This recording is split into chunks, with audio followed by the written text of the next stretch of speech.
how do we get out of this pit of despair?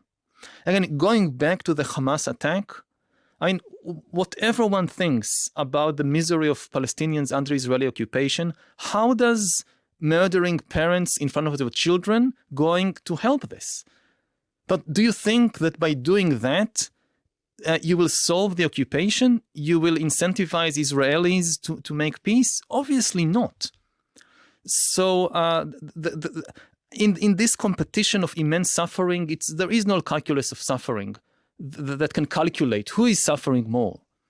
So focus on the question, what is still possible to do that at some point in the future, there might be a reconciliation and peace. Because one last comment on that, we do know from history that even though it seems utterly impossible at the moment, over the longer term of decades, of generations, the wounds do heal. And if people make the right decision, it is possible. We are not only French and Germans or English and Scots, but also Ireland. Or Ireland. Yeah. I've just read about looking at relations between Poland, Ukraine, and Lithuania, and people don't really know this, but we all know about the wars in the Balkans in the 1990s, which were fought over injuries done decades and centuries previously between Serbs and Croats and Bosnians and so forth.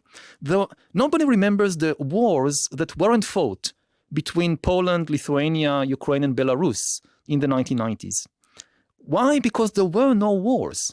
Even though there was a lot of historical injuries between these peoples, there was a conscious decision at the end of the Cold War that we will not go back in history. The massacres, the horrible things done in the 1940s and earlier, we don't forget them, but we don't want to go back there. And just very quickly. It is possible. Yeah, very quickly. I mean, I think, and I'm going to hand to Alastair to finish, but I mean, I think, this is a show which is about politics, and at the core of these questions is the politicians.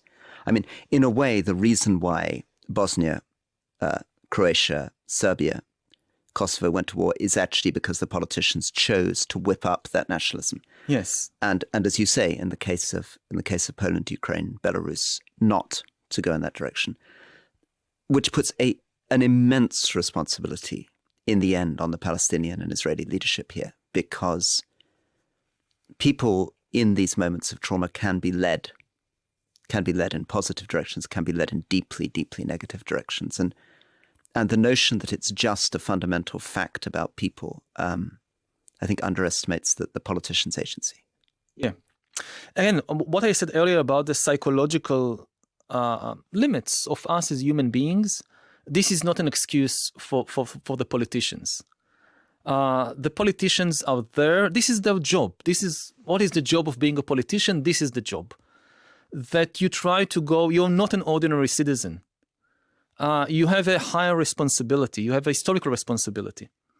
And that's we now need to see whether the leaders, the politicians on all sides have this kind of responsibility. History has its eyes on them. What they decide to do in the next few days, weeks, will reverberate for generations, really for generations. And I hope they do the responsible thing. And the responsible thing, going back to hospital, when there is an injury, your responsibility is to heal it, not to widen it, not to use the injury as an excuse for more injuries. How do you translate that into policies in extremely difficult situations? I'm not a politician. One of the reasons I don't go into politics, I don't know how to do that. That demands very, very tough skills. And, I think it was Truman who said, if you can't stand the heat, get out of the kitchen. Right. So this is the moment of heat. And if you have politicians who just have no idea what to do in this situation, step aside and let somebody else. Yuval, you're in London with Rory. I'm in Paris. Before you leave, if you can, take a look at, Rory mentioned Ireland, take a look at a BBC documentary series that's aired recently called Once Upon a Time in Northern Ireland. Because I think you made the point there that change can come when it feels absolutely impossible. And I can't imagine what it's like for you, for every Israeli, for every person living in the West Bank and Gaza and Jews and Palestinians around the world. Utterly, utterly horrific. But it is one of the most hopeful TV things I've ever watched. But finally from me, and thanks for giving us so much of your time, but finally from me, you mentioned there the politicians. There's three politicians I want to sort of get your sense, and maybe also Rory's sense of how you think they're viewing this. The first is Khamenei in Iran, and whether, you know, how I'm not asking you to get inside his head, but how you think that might be going. Putin in Moscow, and also Zelensky.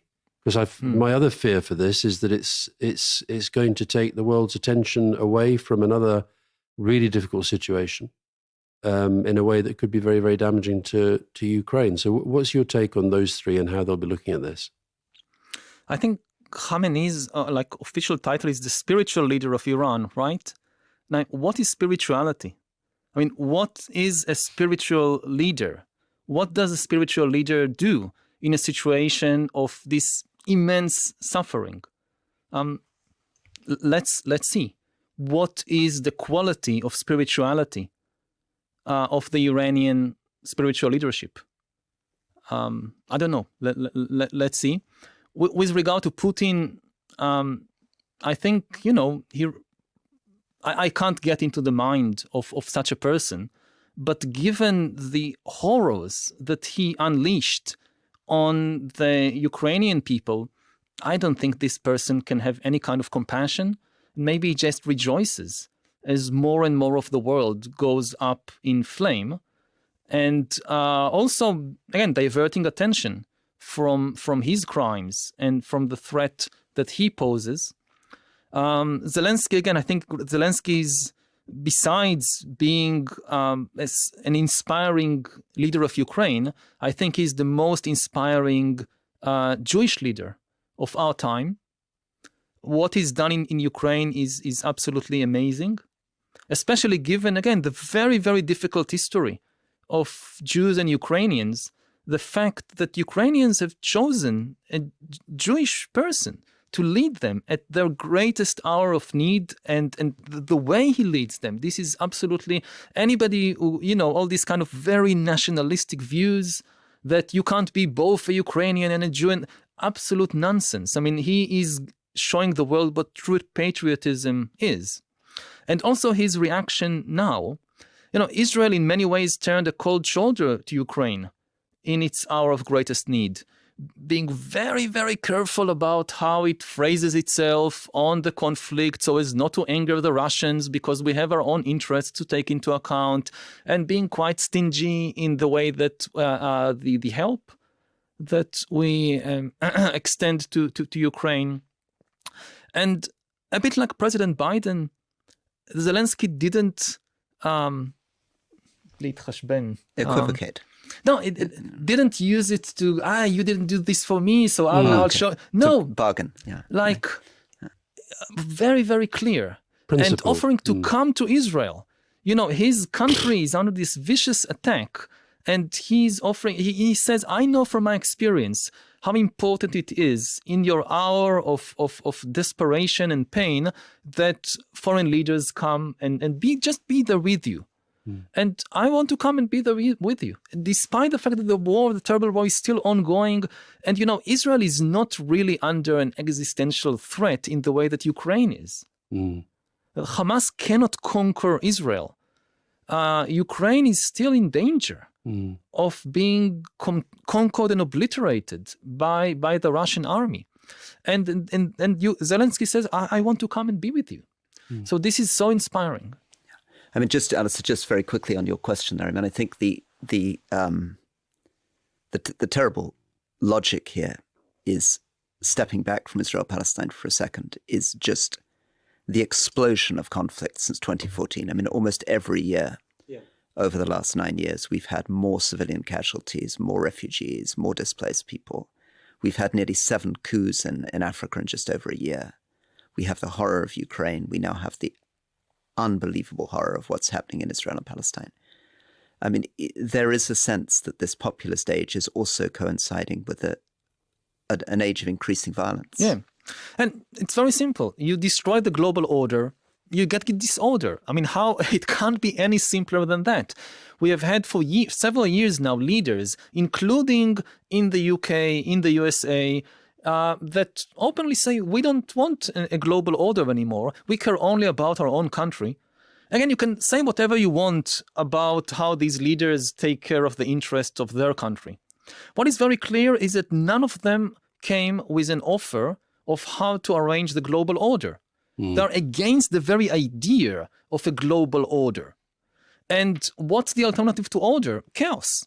If you don't work, and it's hard work to build a global order, what you get is these increasing waves of, we had pandemic and famine and now war, and there will be more and more of that if we do not reestablish order. And I haven't heard any suggestion from anywhere in the world for a better order than the besmirched liberal order, which is based, again, on a very basic understanding that all humans share the same basic experiences, and therefore we all share some common interests, that the pain of, as it's biological, that pain and despair and sadness, they are the same in Israelis and Palestinians, in Russians and Ukrainians. And this simple realization is the basis for the liberal global order. We are all humans, we have shared experiences, we have shared interests. And we haven't heard from all these Putins and Orbans and Trumps, we haven't heard any alternative idea. So what would you base a global order on, if not on these shared experiences and interests and values? And if you don't have any alternative suggestion, then we need to go back and reestablish on better foundations the only offer on the table, which is the liberal global order.